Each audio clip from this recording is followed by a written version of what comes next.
إلا بالله العلي العظيم. أعوذ بالله من الشيطان اللعين الرجيم. بسم الله الرحمن الرحيم. الحمد لله رب العالمين بارئ الخلائق أجمعين مالك يوم الدين. الصلاة والسلام على أشرف الأنبياء والمرسلين خاتم النبيين رحمة للعالمين الذي دنا فضل فكان قاب قوسين أو أدنى سيدنا ومولانا أبي القاسم محمد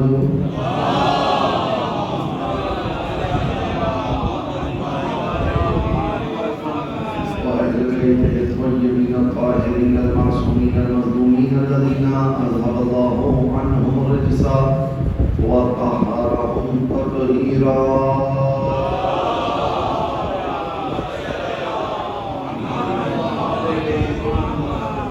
لا سيما بقية الله العظم روحي وأرواح العالمين لتراب مقدمه الفداء واللعنة الدائمة الباقية الأبدية على أعدائهم ومنكري فضائلهم وغاصبي حقوقهم أجمعين من يوم ظلمهم وعداوتهم وغزوهم إلى قيام يوم الدين. أما بعد قال الله أعوذ بالله من الشيطان الرجيم. بسم الله الرحمن الرحيم. وجعلناهم أئمة يهدون بأمرنا وأوحينا إليهم فعل الخيرات وإقام الصلاة وإيتاء الزكاة وكانوا لنا عابدين. درود پر محمد.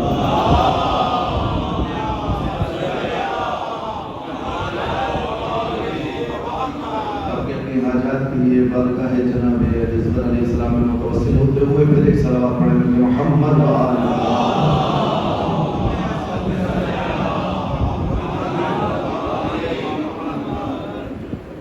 مومن ابراہیم اور باب رضا امام شرازی کی ایمان سے جس سلسلے کو شروع کیا تھا آج ہم اپنی چھٹی نشست میں داخل ہو چکے ہیں. مقدس عنوان کو آپ کے سامنے بیان کرنے کے لیے جس آیت مجیدہ سے مدد دی گئی ہے وہ سورہ مبارکہ انبیاء کی 73ویں آیت کا نشان سے بہتری. پروردگار عالم اپنے مبارک کلام میں ارشاد فرما رہا ہے وجعلناہم ائمہ، ہم نے ان کو امام قرار دیا ہے. یہدون بامرنا، یہ ہمارے امر سے ہدایت کی فریضے کو انجام دیتے ہیں. وَأَوْحَيْنَا إِلَيْهِمْ فِعْلَ الْخَيْرَاتِ، اور ہم نے ان کی جانب وحی کی ہے اچھے کاموں کی. وَإِقَامَ الصَّلَاةِ، نماز کو قائم کرنے کی. وَإِيتَاءَ الزَّکَاةِ، زکوٰۃ کو ادا کرنے کی. وَكَانُوا لَنَا عَابِدِينَ، اور یہ ہمارے عبادت گزار بندوں میں سے تھے. امام شرازی کے باب میں کل تک ہمارا سلسلہ گفتگو یہاں تک پہنچا کہ رسالت محمد صلی اللہ علیہ وآلہ وسلم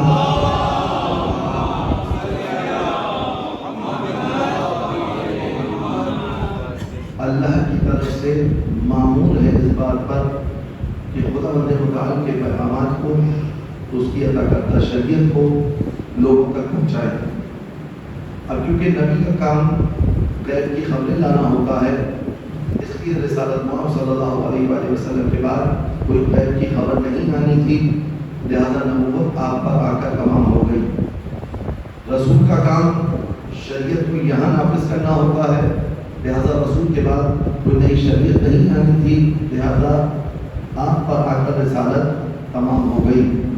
آپ ہی خاتم النبیین بھی ہیں، آپ ہی سید المرسلین و خاتم المرسلین بھی ہیں، آپ ہی ختم الرسل بھی ہیں، آپ ہی سید الانبیاء بھی ہیں. لیکن امامت کا کام غیب کی خبریں لانا نہیں، امامت کا کام شریعت کو لے کر آنا نہیں، بلکہ امامت کا کام ہے کہ جو خبر آئی ہے یا جو شریعت آئی ہے اس کی حفاظت کرے. گزشتہ انبیاء علیہ السلام کے بعد کیونکہ نبوت کا سلسلہ جاری تھا، لہذا ایک کے بعد ایک نبی آتا رہا. کبھی وہ پچھلے نبی کی ہی شریعت کو آگے بڑھاتا رہا، پچھلے رسول کی ہی شریعت کو آگے بڑھاتا رہا، کبھی نئی شریعت لا کر خود اپنی رسالت کا ادعا کیا کہ میں اللہ کی طرف سے رسول ہوں اور یہ شریعت ہے، لیکن چونکہ رسول اللہ صلی اللہ علیہ وآلہ وسلم کے بعد اب کوئی شریعت نہیں آنی، ان الدین عند اللہ الاسلام، اللہ کے نزدیک اگر کوئی دین ہے تو اب وہ فقط اور فقط اسلام ہے۔ اور پھر آگے بڑھ کر اس سے بڑا اعلان کیا وَمَن يَبْتَغِ غَيْرَ الْإِسْلَامَ دِينًا فَلَن يُقْبَلَ مِنْهُ، کہ اگر کوئی اب خداوند متعال کی بارگاہ میں پہنچے اور پہنچنے کے بعد کسی اور دین کو لے کر پہنچے تو اللہ اس سے اس دین کو قبول نہیں کرے گا، کیونکہ اب دین مکمل ہو چکا ہے۔ الیوم اکملت لکم دینکم کی سند آ چکی ہے، لہذا دین تو وہی رہے گا جو رسول اللہ صلی اللہ علیہ وآلہ وسلم چھوڑ کر گئے، لیکن اس دین کا محافظ وہی ہونا چاہیے۔ اب وہ محافظ کون ہو، اس کے اندر کیا کیا صلاحیتیں ہوں، اس کے اندر کیا کیا اوصاف ہو، اس کا کردار کیسا ہو، اس کا علم کیسا ہو، اس کا تقوی کیسا ہو، وہ شان کیا رکھتا ہو، اس کے اندر صلاحیتیں کیا کیا ہو، یہ شریعت مجھے اور آپ کو بتائے گی۔ تو اس کو بھی قرآن نے بڑھ کر بتایا، جس آیت کو میں نے آپ کے سامنے پڑھا، اطیعوا اللہ واطیعوا الرسول واولی الامر منکم، اطاعت کرو اللہ کی، اطاعت کرو رسول کی، اور ویسی ہی اطاعت جیسے رسول کی کرنی ہے ویسی ہی اطاعت اولی الامر کی کرنی ہے۔ تو اگر رسول اللہ صلی اللہ علیہ وآلہ وسلم ہر موقع پر اللہ کے دین کی تبلیغ کرتے رہے، ہر موقع پر اللہ کے رسول صلی اللہ علیہ وآلہ وسلم دین کی تبلیغ کرتے رہے، آپ دیکھتے ہیں اکثر بعض مباحث چھیڑے جاتے ہیں کہ جن کی شاید بہت زیادہ ضرورت نہیں ہوتی، ہم اگر رسالت مآب صلی اللہ علیہ وآلہ وسلم کی طرف توجہ کریں تو آسانی سے ان مطالب کو ہم سمجھ سکتے ہیں۔ مثلا ایک انتہائی پیچیدہ مسئلہ جو خصوصاً بر صغیر میں پیچیدہ ہے، اس کے علاوہ اس کی پیچیدگی ہم نے کہیں اور اتنی زیادہ نہیں دیکھی، مثلا بنات رسول کا، رسول اللہ کے متعدد بیٹیاں ہونے کا، اب اس پر کتنی بحثیں ہوتی ہیں، ممبر سے بھی اس کا کلام ہوتا ہے، نیچے بھی بیٹھ کر لوگ اس کو ڈسکس کرتے ہیں، کتابوں میں بھی اس کو اس بات کرتے ہیں کہ جناب زہرا مرضیہ سلام اللہ مثلا ایک گروہ ہے وہ اس پر ڈٹا ہوا ہے کہ آپ اکلوتی دختر رسول ہیں، ایسے ہی ہے نا۔ ایک گروہ ہے وہ اس پر مصر ہے کہ جناب چار ہیں، میں ان سے یہ کہا کرتا ہوں جناب آپ یہ چار اور ایک کے چکر میں کیوں پڑھ رہے ہیں، آپ کا ہم قوم کیا ہونا چاہیے، چار بیٹیاں ہوں یا ایک بیٹیاں، اس سے فرق پڑنا ہے۔ دیکھنا یہ ہے کہ رسول کس کے استقبال میں کھڑے ہوئے ہیں،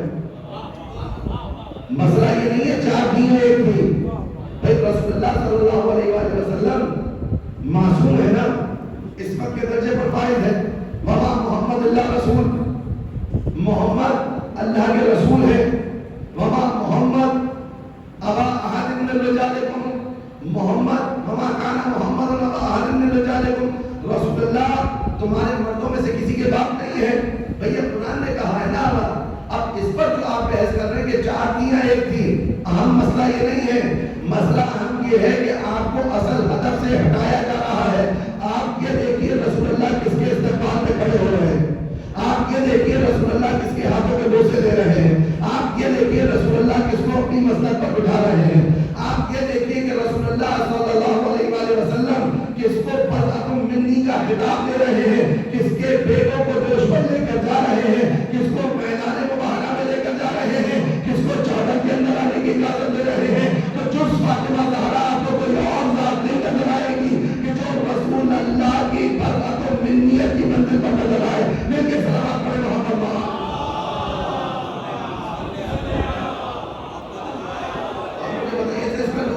جواب بھی اچھا تراشا، لوگوں نے اس کا جواب بھی اچھا تراشا کہ جناب یہ سارے واقعات جو ہوئے ہیں نا وہ باقی بیٹیوں کی وفات کے بعد ہوئے ہیں، لہذا مبارک کے موقع پر وہ موجود نہیں تھی، آیت تطہیر کے نزول کے وقت پر وہ موجود نہیں تھی، صرف فاطمہ زہرا تھی، اس لیے رسول اللہ صلی اللہ علیہ وآلہ وسلم نے یہ ساری باتیں فاطمہ زہرا سلام اللہ علیہ کے فرمائی۔ اگر میں یہ کہتا ہوں رسول اللہ نے یہ ساری باتیں جو ارشاد فرمائی ہیں محبت میں نہیں ارشاد فرمائی، فرق یہ ہے تعبیر نگاہ کا کہ رسول اللہ نے یہ محبت میں نہیں کہا فاطمہ تو بذل منی، رسول اللہ نے یہ محبت میں نہیں کہا فاطمہ تو قرۃ عینی، رسول اللہ نے یہ محبت میں نہیں کہا کہ فاطمہ تو بہجت قلبی، بلکہ لفظوں کو بدل تو صرف محبت میں نہیں کہا کہ فاطمہ میرا ٹکڑا ہے، صرف محبت میں نہیں کہا کہ فاطمہ میرے دل کا قرار ہے، صرف محبت میں نہیں کہا کہ فاطمہ میری آنکھوں کی ٹھنڈک ہے۔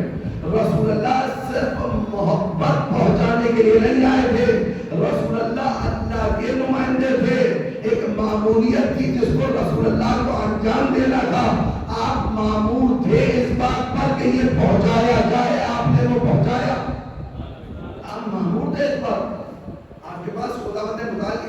رسالت تھی، یہ آپ کی ذمہ داری تھی. آپ مجھے بتائیے رسول اللہ صلی اللہ علیہ وسلم نے ایک صلوات پڑھتے محمد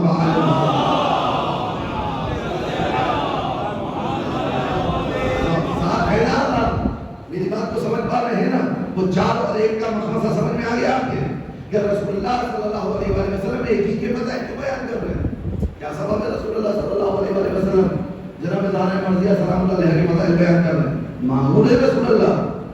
آپ مجھے یہ بتائیے آقا یہاں منبر پر بیٹھ کر ابھی میں نے آپ کے سامنے چند ایک دعائیں کروائی. دعا کس کی بارگاہ میں تھی؟ اللہ کی بارگاہ میں تھی. 4 صلوات کے بعد آپ کی آواز میں مدھم ہونے لگی کہ ابھی مولانا شکیل اور فرمائیں گے. توجہ رکھیے گا. 4 دفعہ جب میں نے دعا کروائی اور ایک دعا اضافی کروائی آمدن یہ دیکھنے کے لیے کہ صلوات میں کتنی جان ہے. مل کے صلوات میں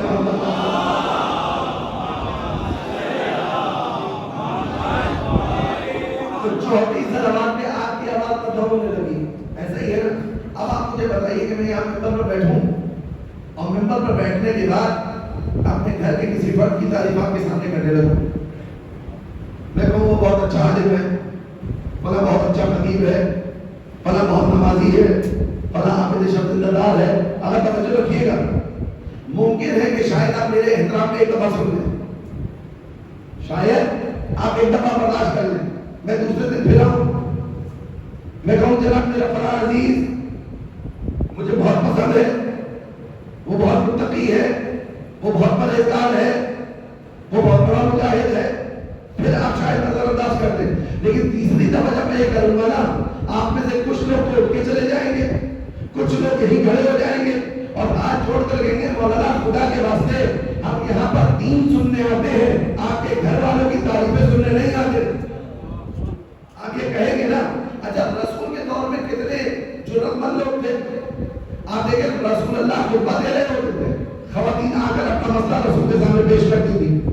یعنی اس زمانے کے جو نارمز ہیں وہ اس زمانے کے آداب اخلاق سے تھوڑے بہت فرق کرتے ہیں. اس بات میں مثلا نیچے سے کھڑے ہو کر کوئی بھی شخص سرکار سے سوال کر لیتا تھا، امیر المومنین سے سوال کر لیتا تھا. مولا جی کا تو آپ کو واقعہ بھی یاد ہوگا، سرونی کہا نیچے بیٹھے ہوئے شخص نے کہا کہ بتائیے میرے سر میں بال کتنے ہیں. اب یہ ہے تو بے ادبی، مگر ہم بتا رہے کہ کیسے جرأت مند لوگ تھے. یہ جرأت مثبت نہیں ہے، منفی ہے کہ آپ حجت خدا سے اس انداز سے سوال کریں. لیکن یہ تو نا اگر رسول بار بار ایسے ہی اپنے گھر کے فضائل بیان کر رہے ہیں اور لوگ بیٹھ کر خاموشی سے سن رہے ہیں اور رسول کے آگے کوئی جرأت نہیں کر پا رہا کہ رسول کی بات کو کاٹے، اس کا مقصد ہے کہ یہاں پر جو فاطمہ کو بذات منی کہا جا رہا ہے وہ بیٹی کے فضائل بیان نہیں ہو رہے، فاطمہ زہرا کے فضائل بیان ہو رہے ہیں. صرف بیٹی کے فضائل بیان نہیں ہو رہے. درست ہے فاطمہ زہرا دختر رسول خدا ہے، درست ہے علی مرتضیٰ ابن عم پیغمبر ہے، درست ہے حسین نوازے ہیں، مگر آقا یہ سب الہی حجتیں ہیں. فاطمہ بھی حجت اللہ ہے، علی بھی حجت اللہ ہے، حسن بھی حجت اللہ ہے، حسین بھی حجت اللہ ہے. رسول کا بیان اتنا واضح تھا کہ کوئی سوال کرنے کی گنجائش ہی نہیں تھی. ادھر رسول اللہ صلی اللہ علیہ وآلہ وسلم نے فاطمہ کے لیے کچھ کہا، ادھر لوگوں نے تسلیم کیا. مل کے سلام پڑھے محمد اللہ.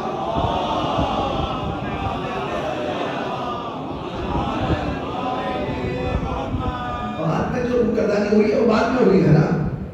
رسول کے حضور میں رسول کی موجود میں جرأت تھی کسی میں جو آ کر کہے کہ یا رسول اللہ آپ اپنے گھر والوں کے فضائل کیوں بیان کرتے ہیں؟ اگر یہ نہ کہنا بتا رہا ہے تو لوگ سمجھ رہے تھے کہ رسول گھر والوں کے لیے نہیں بلکہ اللہ کی حجتوں کے فضائل بیان کر رہے تھے. رسول اللہ اہل بیت کے علیہ السلام کی جو مورنٹی کرا رہے ہیں، جو پہچان کرا رہے ہیں، وہ پہچان اس لیے کروا رہے ہیں کہ رسول کے بعد دین کو انہی کو سنبھالنا ہے. بس دعوت ذوالعشیرہ میں جو رسول اللہ نے اعلان کیا تھا نا، آفیشلی رسمی اتھینٹک اعلان رسول اللہ صلی اللہ علیہ وآلہ وسلم نے وہاں بھی کیا تھا اور پھر خدیر میں بھی آ کر کیا. اور اب خدیر والے اعلان کی تو کیفیت ہی الگ ہے. وہاں سے حضرت آدم علیہ السلام سے لے کر عیسیٰ تک تمام انبیاء کی ذمہ داری لگائی کہ تمہیں کس کی نبوت کی تصدیق کرنی ہے؟ محمد مصطفیٰ صلی اللہ علیہ وآلہ وسلم کی. حضرت آدم علیہ تک جتنے انبیاء ان کے اوصیاء گزرے ان کی ذمہ داری کیا تھی؟ سب کو رسول اللہ پر ایمان لانا ہے، سب کو رسول اللہ صلی اللہ علیہ وسلم کی ذات پر ایمان لانا ہے. صرف ایمان نہیں لانا، اس کا اقرار بھی کروانا ہے، اس کی پہچان بھی کروانی ہے. قرآن نے اس واقعے کو نقل کیا ہے. وَإِذْ أَخَذَ اللَّهُ مِيثَاقَ النَّبِيِّينَ لَمَا آتَيْتُكُم مِّن كِتَابٍ وَحِكْمَةٍ ثُمَّ جَاءَكُمْ رَسُولٌ مُصَدِّقٌ لِّمَا مَعَكُمْ لَتُؤْمِنُنَّ بِهِ وَلَتَنصُرُنَّهُ. جب اللہ نے گروہ انبیاء سے کہہ دیا، ابھی انبیاء علیہ السلام کی نبوت کا آغاز نہیں ہوا ہے، ابھی تو ارواح انبیاء سے گروہ انبیاء کہ جن کو خدا کو نبی بنانا تھا ان سے عہد کیا جا رہا ہے. اخذ اللہ میثاق النبیین، اے حبیب اس وقت کو یاد کیجیے، اور یاد کس کو کروایا جا رہا ہے؟ حضرت محمد مصطفیٰ صلی اللہ علیہ وسلم. اے نبی اس وقت کو یاد کیجیے کہ جب ہم نے گروہ انبیاء سے عہد لیا، پیمان لیا، میثاق لیا. عہد و پیمان و میثاق کیا تھا؟ کہ یہ جو ہم نے تمہیں کتاب اور حکمت میں سے کچھ کیا ہے، تمہارے بعد ایک نبی آنا ہے، لَتُؤْمِنُنَّ بِهِ، تم پر واجب ہے، تم پر لازم ہے، تمہارے لیے ضروری ہے. تین تاکیدیں موجود ہیں، لام نام تاکید، نون نون تاکید ثقیلہ. تم پر واجب ہے. عربی میں لام تاکید جب آتا ہے تو ایک تاکید، اور اس کے بعد جب نون تاکید آتا ہے تو دو تاکیدیں اور، یعنی تین دفعہ تاکید کر رہا ہے پروردگار. تم پر تمہیں ضرور بضرور اس نبی پر ایمان لانا ہے، تمہیں ضرور اس نبی کی مدد کرنی ہے. جب سب کو یہ پیغام پہنچا دیا تو اس کے بعد گروہ انبیاء سے پھر پروردگار عالم نے کہہ دیا کیا تم میرے اس عہد کے، اس پیمان کے، اس میثاق کے سنگین بوجھ کو برداشت کرنے کے لیے آمادہ ہو؟ قالوا بلی. سب نے کہا پروردگار عالم ہم اس عہد کو، اس میثاق کو قبول کرتے ہیں. کیا میثاق ہے؟ رسول اللہ کی یعنی محمد مصطفیٰ صلی اللہ علیہ وسلم پر ایمان بھی لانا ہے. مل کے صلوات پڑھتے ہیں محمد.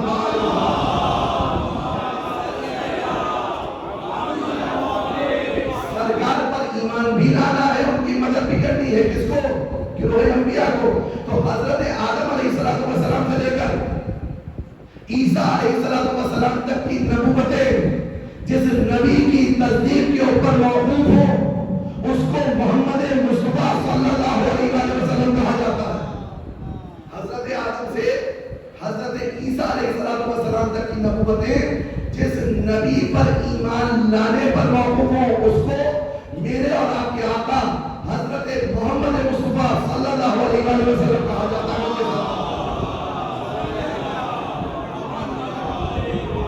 آج کی متفرد صلوات کے ساتھ یہاں تک بات پہنچ گئی نا. حضرت آدم سے لے کر عیسیٰ علیہ السلام یہ سب کہیں کہ ہم ان پر ایمان لے آؤ. نہ صرف ایمان لائیں بلکہ شکمت کے ساتھ ضرور ایمان لے کر آ جائیں. تو پھر ان کی نبوتیں رسول اللہ پر ایمان کی وجہ سے حفظ ہو رہی ہے. اب آئیے میدان بدیر میں جس کی وجہ سے تمام انبیاء علیہ السلام کی نبوتیں بچ رہی ہیں. اب اس حبیب سے خطاب ہے یا ایھا الرسول بلغ ما انزل الیک من ربک وان لم تفعل فما بلغت رسالتہ. اگر یہ نہ پہنچایا تو کچھ نہ پہنچایا.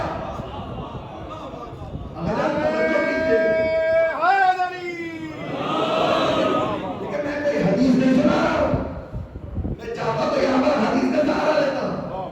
میں آپ کو اپنی ادلہ پیش نہیں کر رہا ہوں، میں یہاں پر قرآن کی آیات آپ کے سامنے پیش کر رہا ہوں. وَإِذْ أَخَذَ اللَّهُ مِيثَاقَ النَّبِيِّينَ لَمَا آتَيْتُكُم مِّن كِتَابٍ وَحِكْمَةٍ ثُمَّ جَاءَكُمْ رَسُولٌ مُصَدِّقٌ لِّمَا مَعَكُمْ لَتُؤْمِنُنَّ بِهِ وَلَتَنصُرُنَّهُ قَالَ أَأَقْرَرْتُمْ وَأَخَذْتُمْ عَلَىٰ ذَٰلِكُمْ إِصْرِي.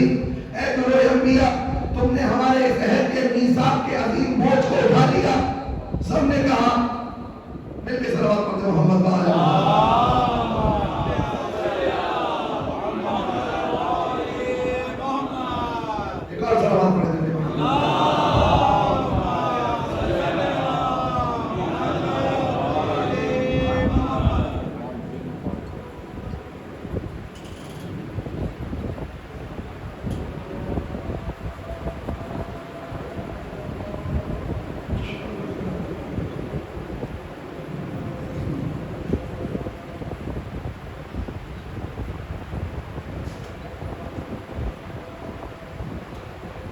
درود پڑھیں گے محمد وعلى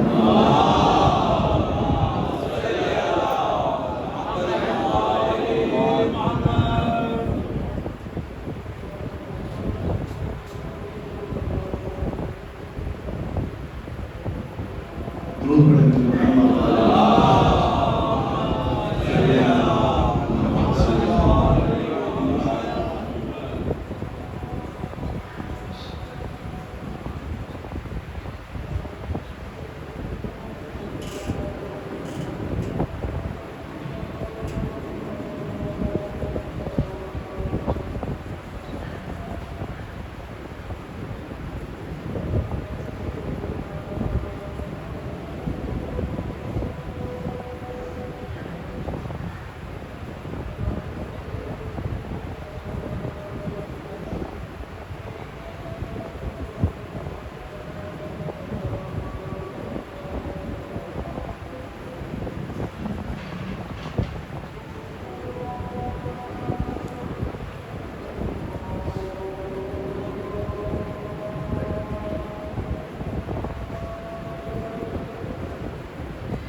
بیدار صلوات پڑھیں گے محمد وعلى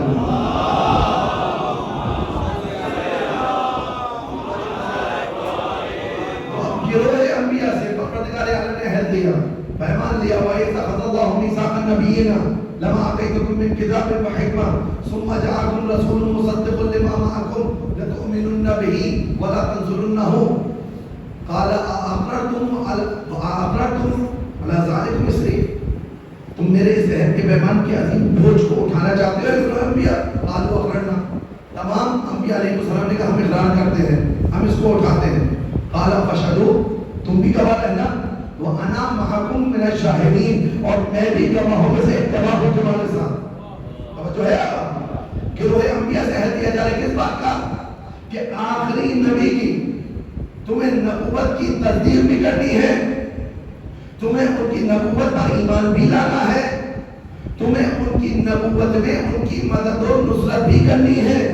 ان نکات کو اپنے ذہن میں رکھیے گا، یعنی آدم علیہ السلام سے لے کر عیسیٰ علیہ السلام تک تمام انبیاء، تمام مرسلین اور ان کے اوصیاء کو تاکید کی جا رہی ہے رسول پر ایمان لانے کی، مگر جب مقام غدیر خون پر پہنچے تو اب رسول سے کہا جا رہا ہے یا ایھا الرسول بلغ ما انزل الیک من ربک وان لم تفعل فما بلغت رسالتہ واللہ یعصمک من الناس۔ اے رسول کو پیغام پہنچا دیجئے جو آپ کے رب کی جانب سے نازل کیا گیا ہے، اور اگر یہ نہ پہنچایا تو آپ نے کچھ بھی نہ پہنچایا، اگر یہ نہ پہنچایا تو آپ نے کچھ بھی نہ پہنچایا۔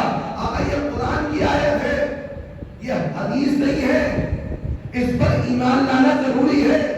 میں کیا کروں کہ قرآن کی آیات کسی طریقے سے بیان کر رہی ہے، اور یقین جانیے اگر یہ حدیث ہوتی نا، وہ علم تفعل پر اتنی بحث ہوتی،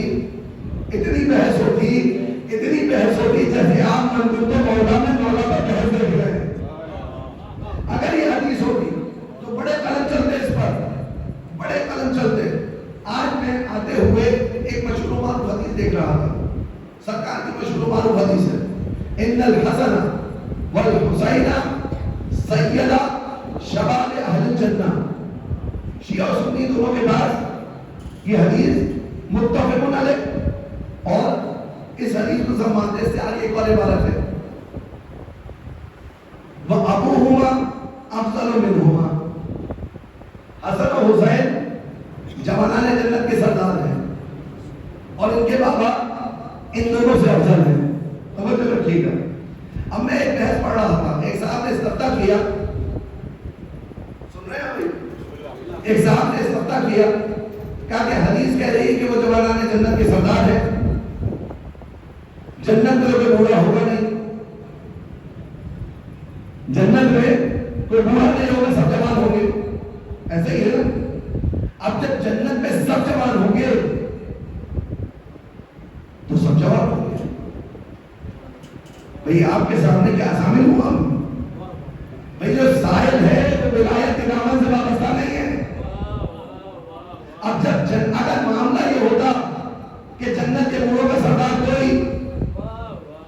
جنت کے مالداروں کا سردار کوئی، جنت کے جنگجوؤں کا سردار کوئی، تو معاملہ آتا. لیکن یہاں پہ تو معاملہ ہے ہی نہیں. یہاں تو کہا جنت کے جوانوں کے سردار ہیں. تو اب جنت میں تو سب جوان ہیں، جنت میں تو سبھی جوان ہیں، تو کیا حسن اور حسین ان سے بھی افضل ہیں؟ دیکھیں حدیث کی لا تو تعبیر کیا پیش کی گئی؟ نہیں جناب، اس حدیث سے مراد یہ ہے کہ جو ان کی حیات میں جوان مر گیا. اب دیکھا کہ کون کون جوان مرا ہے. پہلے حساب لگایا کہ جوانی میں کتنے گئے اور بڑھاپے میں کتنے گئے. تو کچھ بوڑھوں کو بچانے کے لیے یہاں پر تعبیر یہ پیش کی گئی کہ جو جو جوان مرا ہے نا اس دنیا میں، بس اسی کے سردار حسن حسین ہے. باقی جو یہاں سے کون سال جا رہا ہے اس کے سردار نعوذ باللہ حسن حسین نہیں ہے. تو اگر رسول اللہ نے تو یہ نہیں فرمایا تھا، رسول نے تو بات مطلق کی تھی کہ جنت کے جوانوں کے سردار حسن حسین ہے، اور حسن حسین سے افضل ان کے دادا ہے. مل کے صلوات پڑھ محمد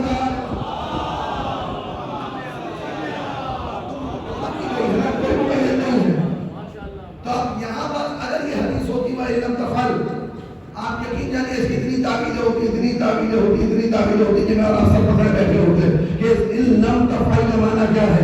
مگر کیا کریں، آگا قرآن ہے، نہ چھپایا جا سکتا ہے نہ بگایا جا سکتا ہے. حفاظت کا ذمہ مستقلہ ہے، محمود عبداللہ ذکر وَإِنَّ لَهُ لَحَافِظُونَ کہ ہم ہی نے اس کو نازل کیا ہے، ہم ہی اس کی حفاظت کرنے والے ہیں. اب جب محافظ خدا ہو اور فضائل پڑھنے والا بھی خدا ہو تو اس کو مٹا کون سکتا ہے؟ مل کے صلوات پڑھتے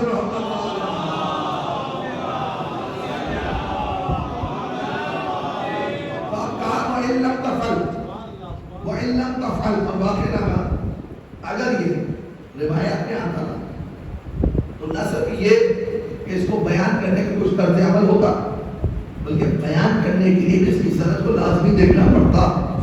کیونکہ خطاب کسی عام شخصیت سے نہیں آیا، خطاب اس محترم شخصیت سے ہے کہ جس کو قرآن نے خود کہیں طہ کہا، کہیں یاسین کہا، کہیں مزمل کہا. اس سے ہو رہا ہے خطاب لولا کلمہ خلقت الافلاک، کچھ نہ ہوگا اگر یہ نہ ہوتے، کچھ نہ ہوگا اگر یہ نہ ہوتے. یہاں پر امیر المومنین کی فضیلت نعوذ باللہ نہیں بڑھائی جا رہی ہے قطعاً. یہاں پر تو بات یہ ہے کہ رسول اللہ صلی اللہ علیہ وآلہ وسلم جو پیغام لائے ہیں اس کا ایک محافظ ہونا چاہیے. اگر وہ محافظ آپ نے معرفی نہیں کرائی، اگر امام شناسی کی منزل پر آپ لوگوں کو لے کر نہیں آئے، اگر آپ نے اس امام کا تعیین اور مصداق نہیں فرمایا تو معاملہ کیا ہوگا؟ معاملہ کیا ہوگا؟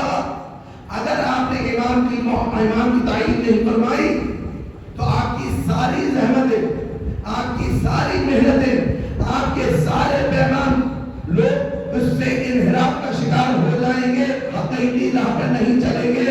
لہذا لوگوں کو صراط مستقیم پر رکھنے کے لیے ایک ایسا ہادی چاہیے کہ جو اس پیغام کی حفاظت کرے، جو من جانب اللہ ہو. اس من جانب اللہ ہادی کا نام علی بن ابی طالب علیہ السلام ہے.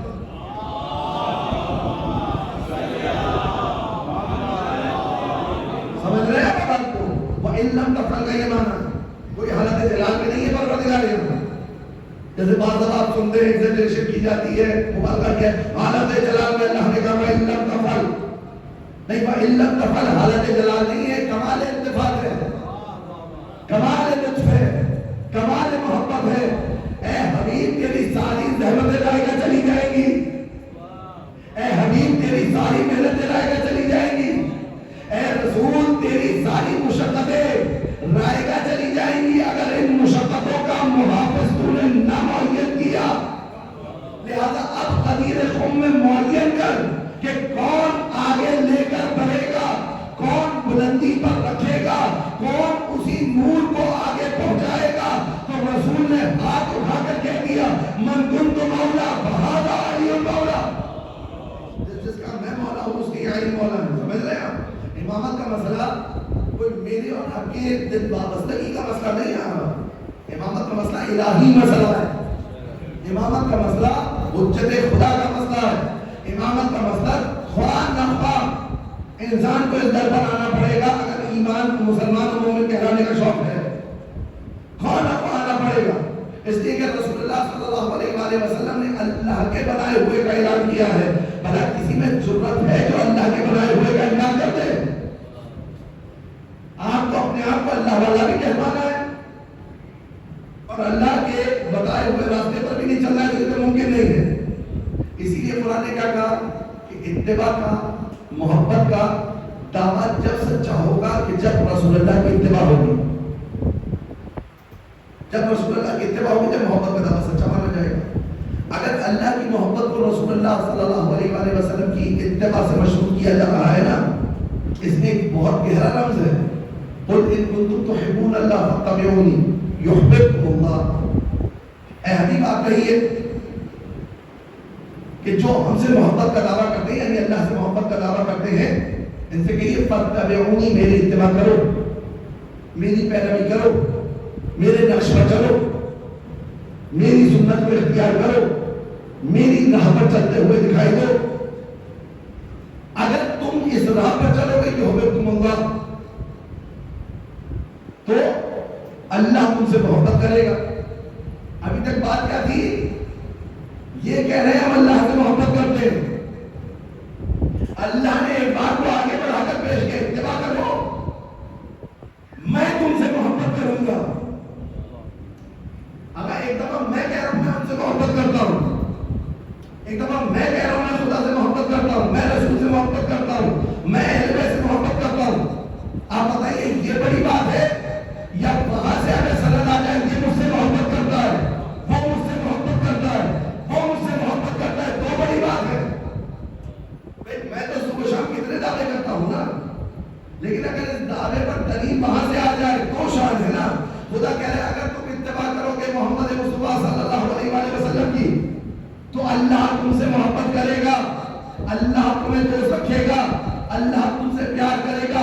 اب آپ کو سمجھ میں آئی کیوں کہا تھا کل میں عالم اس کو دوں گا جو کرار ہوگا، جرار ہوگا، غیر فرار ہوگا، خدا اور رسول کو دوست رکھتا ہوگا، خدا اور رسول اس کو دوست رکھتے ہوں گے.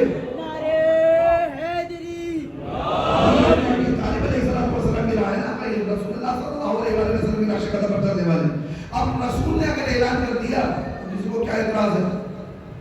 جواب آتا ہے کہ رسول نے کسی کے لیے، اب میں اس کو تھوڑا آواز کو آہستہ کر کے بولوں گا تاکہ استدلال پہنچے اور اس سے کوئی اور نتیجہ کوئی شخص نہ لے. اب کہا جاتا ہے کہ رسول اللہ نے جناب کسی کو معجزہ نہیں کیا تھا، یہ کہا جاتا ہے نا. ہمیں یہی سننے کو ملتا ہے آپ کہہ رہے ہیں کہ رسول نے معجزہ کر دیا، رسول نے تو کسی کو معجزہ نہیں کیا. اگر جان کبھی دقت کیا کرے مطالب کا، ان لوگوں سے کہہ رہا ہوں جو یہ کہہ رہے ہیں کہ رسول نے معجزہ نہیں کیا. چلے میں تو کہہ رہا ہوں کہ میں معجزہ کیا اور میرے پاس اس کے لیے ادلہ موجود ہیں، ہم بچپن سے سنتے چلے آنے مدین کے اوپر ہے نا. آپ سب اس بات کو مانتے ہیں کہ رسول اللہ نے کسی کو معجزہ کیا. جس کو معجزہ کیا اس کا نام کیا ہے؟ نام کیا ہے؟ مولا علی علیہ السلام. سب متفق ہیں اس پر. ایک بہت بڑا گروہ یہ کہتا ہے کہ رسول نے کسی کو معجزہ نہیں کیا. اچھا رسول نے معجزہ نہیں کیا نہیں کیا، بعد میں لوگوں نے معجزہ کیا، یہی بات ہے. اچھا پھر آپ بدعت کی تعریف کیا کرتے ہیں؟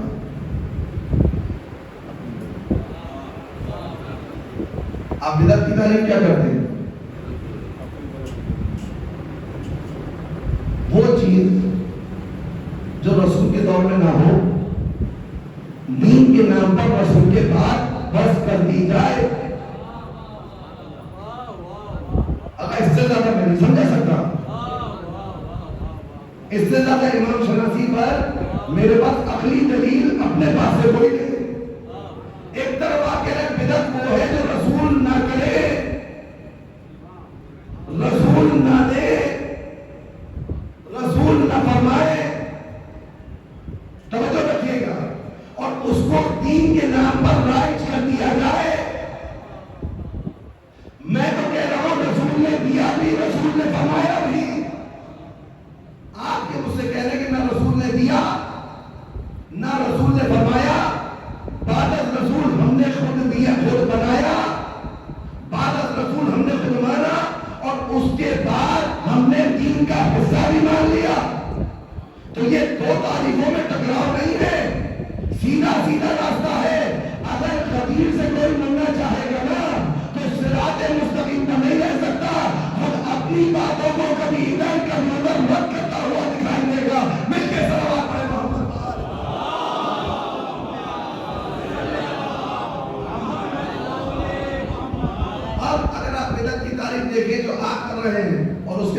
کا طرز عمل دیکھے تو آپ کے لیے غدیر ایک واضح پیغام ہے وَإِن لَمْ تَفْعَلْ، اگر یہ نہ پہنچایا تو کچھ نہ پہنچایا. کیوں آگا؟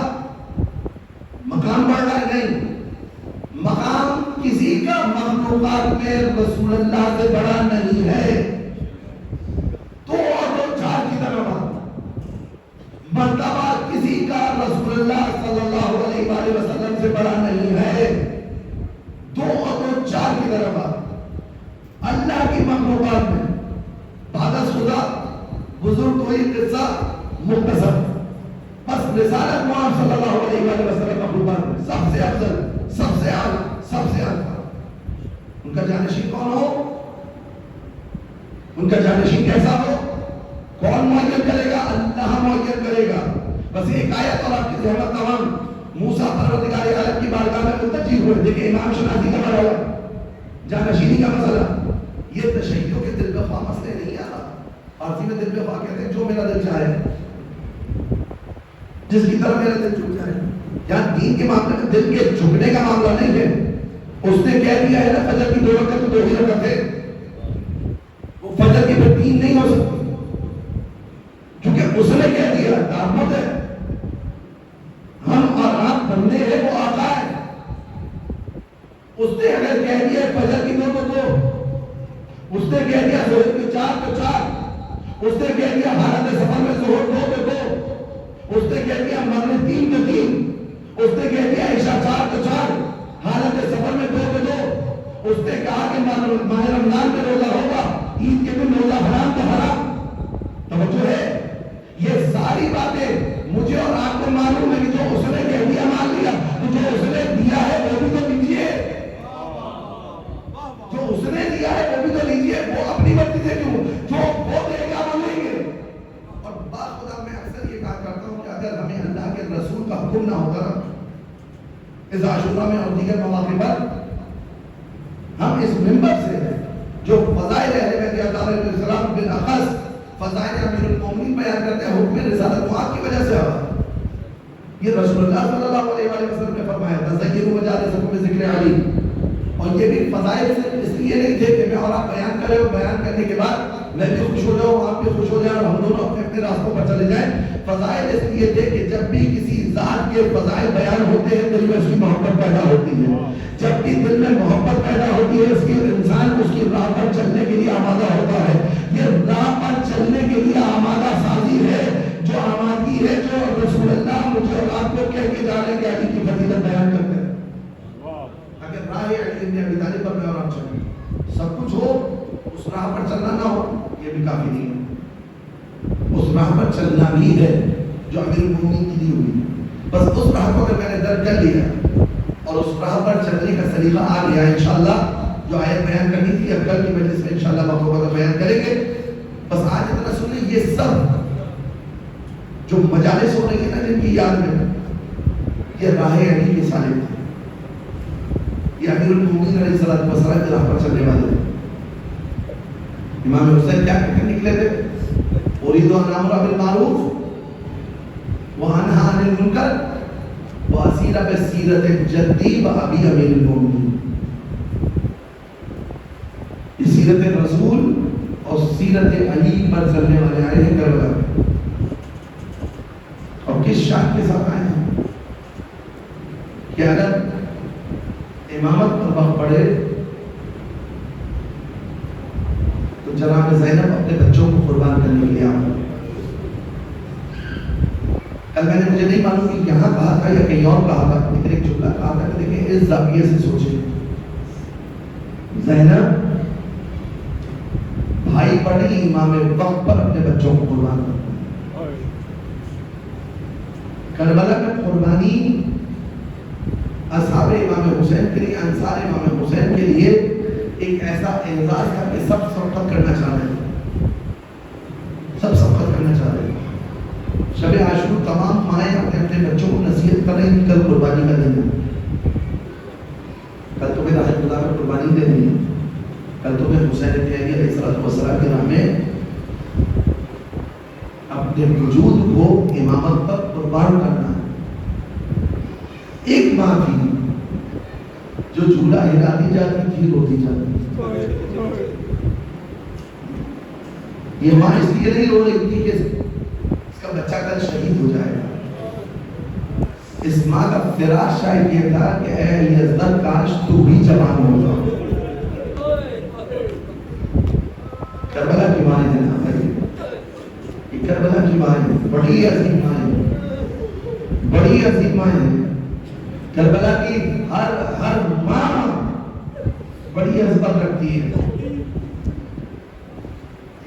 اہم ماں کے لیے سب سے قیمتی سرمایہ اس کی اولاد ہوتی ہے, سب سے قیمتی سرمایہ.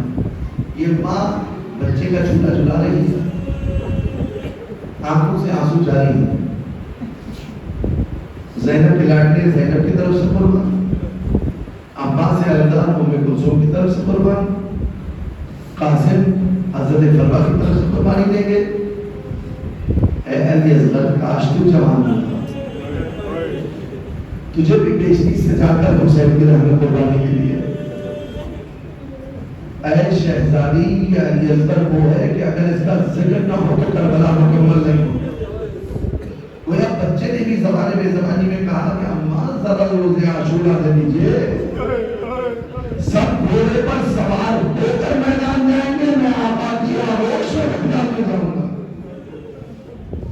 یہی ہوا کہ جب سب شہید ہو گئے سوائے ایک عبداللہ ابن حسن اور سید الشہداء کہ امام حسین علیہ السلام آئے. آنے کے بعد صدا استغاثہ بلند کی, حل من ناصر ینصرنا, حل من مغیث یغیثنا. اس بچے نے خود کو کے حوالے سے گرا دیا. خیموں سے رونے کی صدا بلند ہوئی. امام حسین علیہ السلام پر رکھ کر خیموں میں آئے. آنے کے بعد امام حسین نے استفسار کیا کیا ہوا.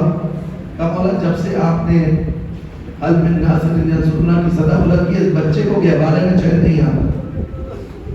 ایک بی بی آگے بڑھی اور بڑھ کر کہتی کہ سیدی انظر الی السبیل, اے میرے آقا ذرا میرے بچے کی طرف دیکھیے, کیف یتلذذ عطشہ, یہ پیاس سے کیسا بے حال ہو گیا ہے.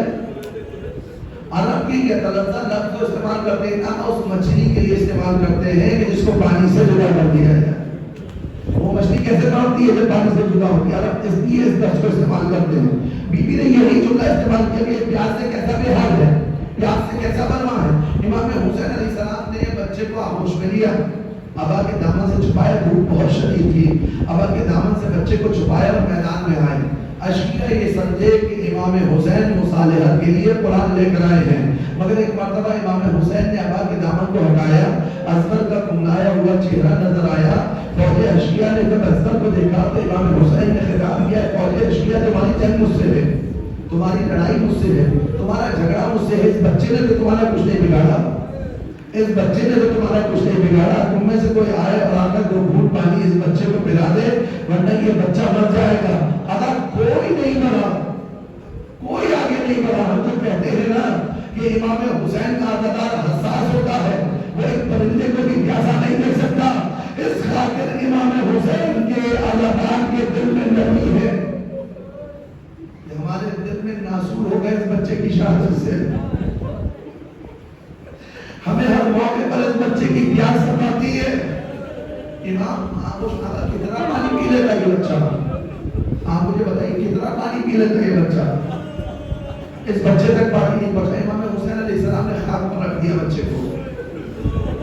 ذرا کربلا کی گرم خاک کو اپنے ذہن میں لے کر آئیے, اصغر کے ناظری بدن کو اپنے ذہن میں لے کر آئیے, اور پھر امام حسین کی اس قربانی کو دیکھیے. کون ہے حسین؟ جب میں جناب اکبر کی شہادت پڑھتا ہوں نا, جب میں جناب قاسم کی شہادت پڑھتا ہوں, جب جناب عزت کی شہادت پڑھتا ہوں, عجب مظلومیت نظر آتی ہے مجھے شہادت میں, عجب مظلومیت نظر آتی ہے. امام حسین کی ہر مظلومیت بہت عظیم ہے, لیکن علی حضرت کی شہادت عجیب ہے. امام حسین نے خاک پر لٹا دیا بچے کو, کوئی پانی پلانے کے لیے آگے نہیں بڑھا. پھر امام حسین نے بچے کو آغوش میں لیا, بچے سے خطاب کیا, کہنے لگے میرے لال تو خود اپنی پیاس کے اظہار کر. بچے نے خشک زبان کو ہونٹوں پر پھیرا, میں چاہتا ہوں مسائل کی طویل روایت جو ہے وہ آپ کے سامنے پیش کر سکوں، اس لیے طاقت جمع کر رہا ہوں۔ بچے نے خشک زبان کو اپنے گھٹنوں پر پھیرا، فوجیں اشقیاء کو پھیر پھیر کر رونے لگی۔ اس منظر کو دیکھ کر ان شقی قلب لوگوں پر بھی اثر ہوا، منہ پھیر پھیر کر رونے لگے۔ قریب تھا کہ انقلاب برپا ہوگا۔ ایک مرتبہ پسلے صاحب نے آگے بڑھ کر کہا، حرملا اقرا کلام الحسین، حسین کے کلام کو قطع کر دے، حسین کے کلام کو کاٹ دے۔ حرملا نے تیر کو کمان میں توڑا، عام تیر نہیں تھا، جنگ میں جس سے گھوڑوں کا نشانہ لیا جاتا تھا۔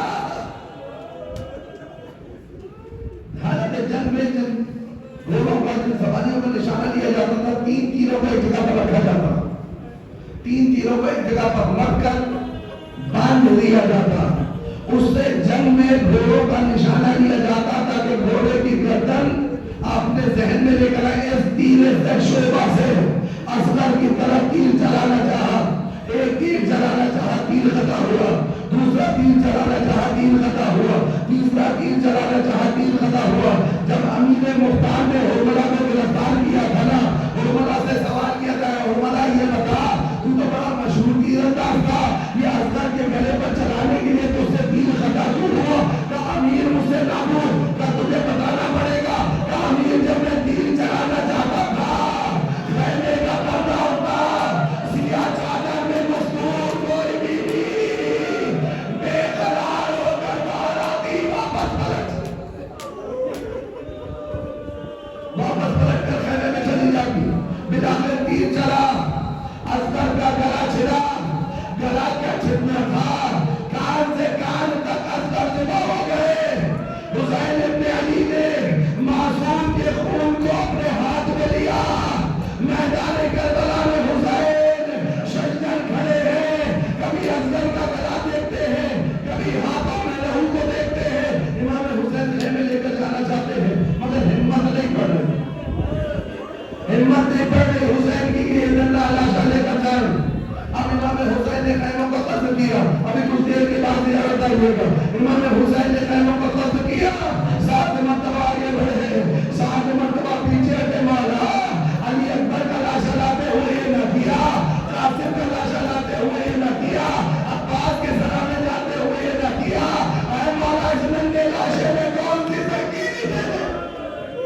عجب نہیں جواب امام آئے، ارے کہ ماں منتظر ہے، بچہ سیراب ہو کر آئے گا، بچہ سیراب ہو کر آئے گا۔ 7 مرتبہ آگے بڑھے، انا للہ و انا الیہ راجعون، رضن بقضائہ و تسلیما لامرہ۔ ایک مرتبہ آبا کے دامن میں چھپا کر بچے کے لاشے کو خیمے میں لے کر گئے، ایک ننھی سی بچی منتظر تھی، بابا کی آبا کے دامن کو تھام لیا، بابا بھائیا کو سیراب کرا لائے، بابا میں بھی باپ کافی ہوں۔ اب جو آبا کا دامن ہٹایا، اصغر میں چھٹا ہوا گلا ماں کو دکھائی دیا، ماں آگے بڑھی، ایک مرثیہ پڑا، یا بنیا اب مصروں کا تمہر، اے میرے لال کے بچے سے بھی نہر کیے جانے کے قابل ہے، اے میرے لال کے یہ ننھی سی گردن نہر کیے جانے کے قابل تھی، ارے جانوروں میں بھی موت کو نہر کیا جاتا ہے، اے میرے لال تیری ننھی سی گردن پر قاتل کو رحم نہ آیا۔ حسین ابن علی نے بچے کے لاشے کو لیا، مجھتے خیمہ آئے، ذوالفقار کی وجہ سے ننھی سی لہر تیار کی، خوب روئیے گا، بس آج سے رونے کی تاریخ ہے، کل سے آپ روتے رہیے گا، بس جب جب یہ جملہ یاد آئے نہ رو دیجیے گا۔ امام حسین نے ننھی سی لہر کو تیار کیا، اصغر کو قبلہ میں ڈالا، قدموں کی جانب سے خاک کو ڈالنا شروع کیا۔ اب اصغر کا گلاب جیسا چہرہ تھا، کربلا کی گرم خاک تھی، اگر میرا مولا سے اصغر کے نقصان پر خاک نہیں ڈالی جا رہی تھی، جانتے ہیں اس وقت مولا نے آپ کو یاد کیا، اور صبح قیامت آنے والے اپنے سارے شیروں کو یاد کیا۔ حسین کی نگاہیں سمجھ دل کو دیکھ رہی تھی، فرمانے لگے، بی بی فرماتی ہے، میرے بابا نے کہا شیعتی نہیں تکن کی یوم عاشورا جمیعا تنظرونی کئی باس مسکین جبلی فاغم یرمونی۔ اے میرے شیعوں کاش تم روزے عاشورا ہوتے، کاش تم روزے عاشورا ہوتے، ارے دیکھتے میں کیسے جبل صغیر کے لیے پانی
تقریباً